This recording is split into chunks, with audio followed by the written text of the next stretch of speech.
Hello all. In this video, we will look at the idea of smoothing as a way to bridge the complexity gap between non-smooth and smooth function minimization. Consider the problem x star is equal to arg min over x, capital F of x, which is defined as f of x plus h of x, where we say that f and h are both convex. So we know the following results. For smooth functions, if we are using accelerated gradient descent, then the complexity is order 1 over square root epsilon. On the other hand, for non-smooth function f, we have to use the subgradient descent, for which case the complexity is order 1 over epsilon square. So as you can see, there is a big gap between the two values, and so far as we know, there is no accelerated variant of the subgradient descent algorithm, and the proof of the accelerated gradient descent that we saw earlier is no longer applicable. So how do we take advantage of the accelerated gradient method idea? One possibility is that we can approximate the non-smooth function f with the smooth one. Let us call it tilde f. Then once we have this smooth objective, we can apply the accelerated gradient descent, which should now converge very fast. There is a fundamental issue with this approach. While we have ensured that the convergence is fast, it does not mean that the oracle complexity will be at par with accelerated gradient descent. The reason is that in general, whenever we approximate one function with another, the approximation error also starts playing a part into the optimality gap and therefore the oracle complexity. So we have to be extremely careful because we do not want the approximation error to be too high. To study it in further detail, we would need to quantify the properties of the approximate function. To this end, let us define the class of functions that can be approximated with a smooth function with specific properties, and we call them smoothable functions. Suppose we have a non-smooth function f and we are able to construct a smooth approximation f nu, where nu is a parameter that controls the accuracy of this approximation.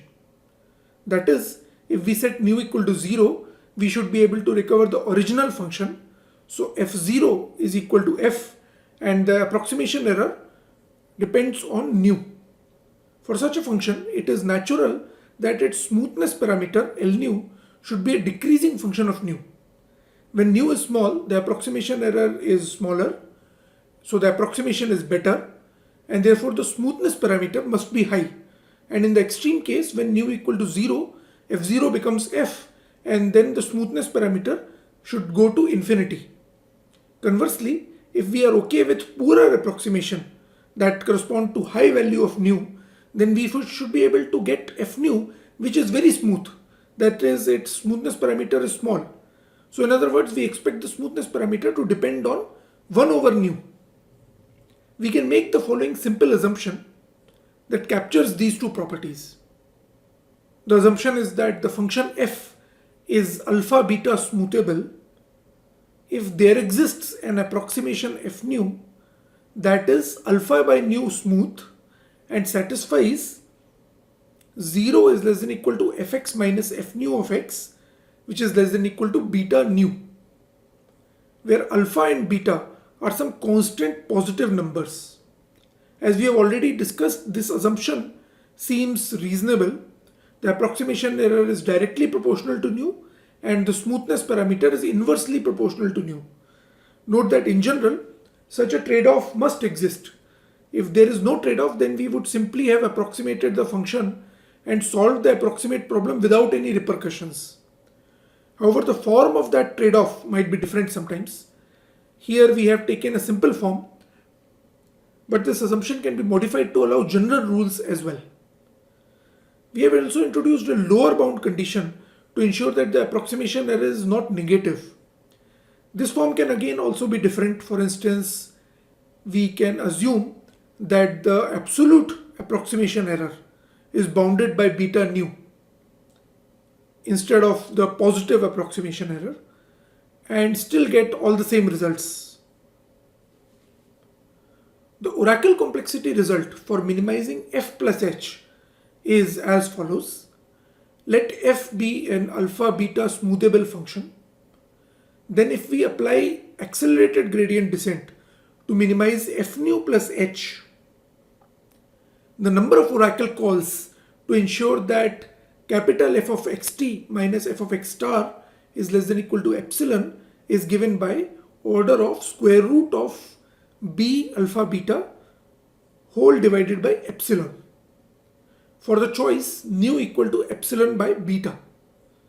Note that we are proposing that accelerated gradient descent be applied to solve the approximate problem x nu star is equal to arg min over x capital F nu of x, which is equal to f nu of x plus h of x. So the oracle should return the gradient of f nu of x instead. Nevertheless, the metric for oracle complexity is still the optimality gap measured for the original function f. In summary, for a specific class of non-smooth functions, namely those that are alpha beta smoothable, it is possible to get better oracle complexity of order 1 over epsilon as opposed to order 1 over epsilon square.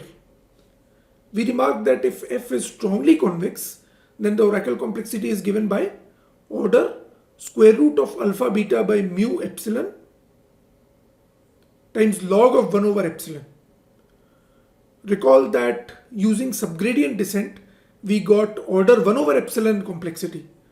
So this, which is approximately order 1 over square root epsilon, is much better. One important thing that you might have noticed that in this case, the oracle complexity does not seem to depend on LF, which is the Lipschitz constant of f or the bound on the subgradient of f. However, the oracle complexity still depends on the structural properties of the original function f through the constants alpha and beta. And in some examples, we will see that beta will depend on LF. The proof of this result is quite simple and involves splitting the optimality gap into terms depending on the approximation error and the optimality gap of the approximation problem. We can write f of xt minus f of x star less than equal to f of xt minus f nu of xt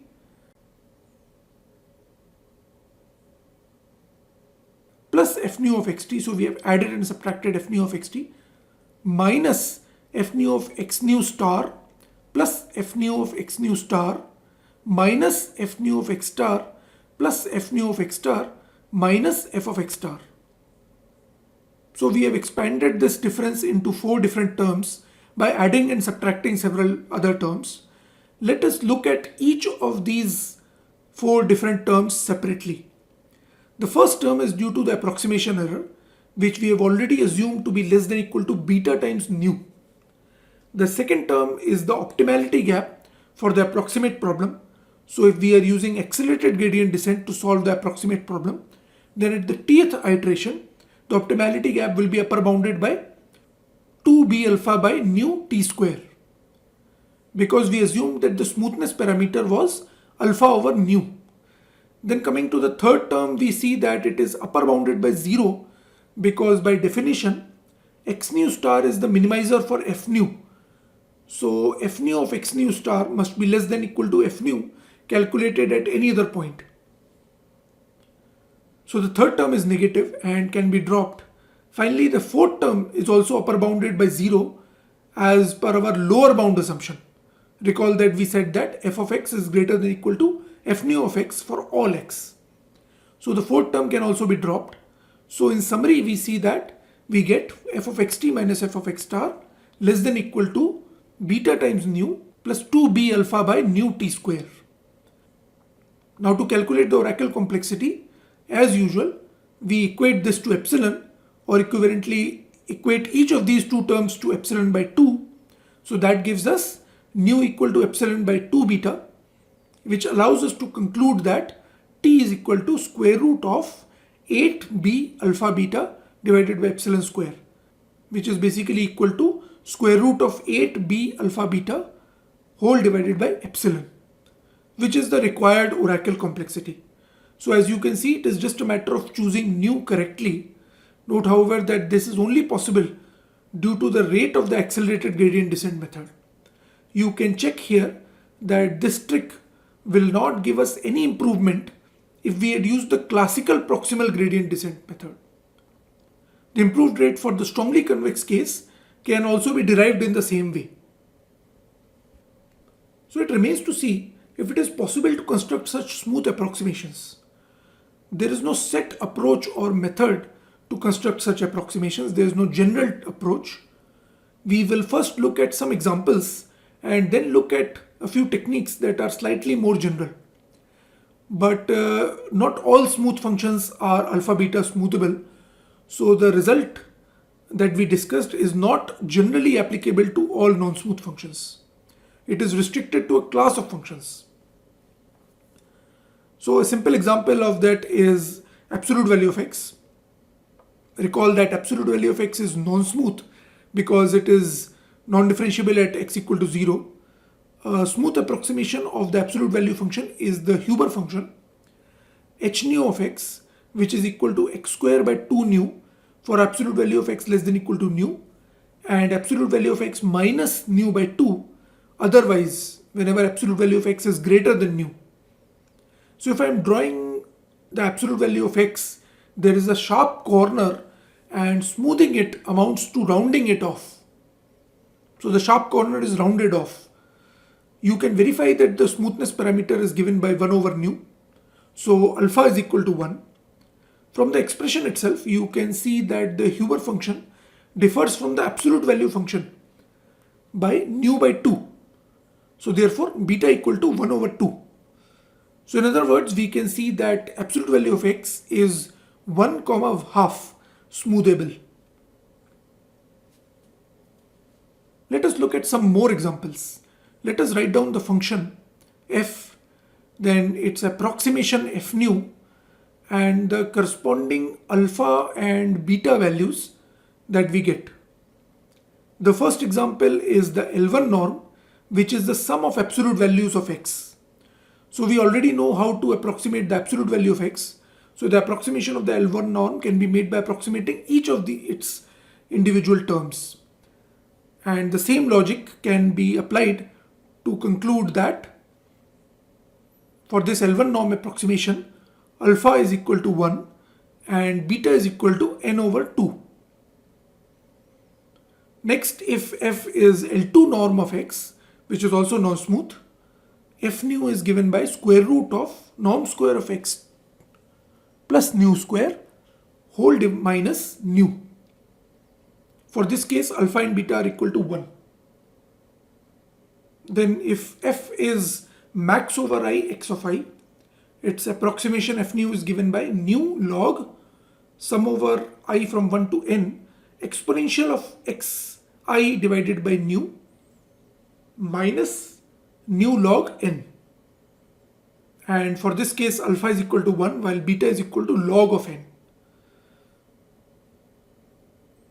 So these are some useful smoothable functions. So that is all for this video. We have seen the basic idea of smoothing and how it has the potential to improve the oracle complexity of non-smooth functions. In the next video, we will look at some more general ways of constructing smooth approximations.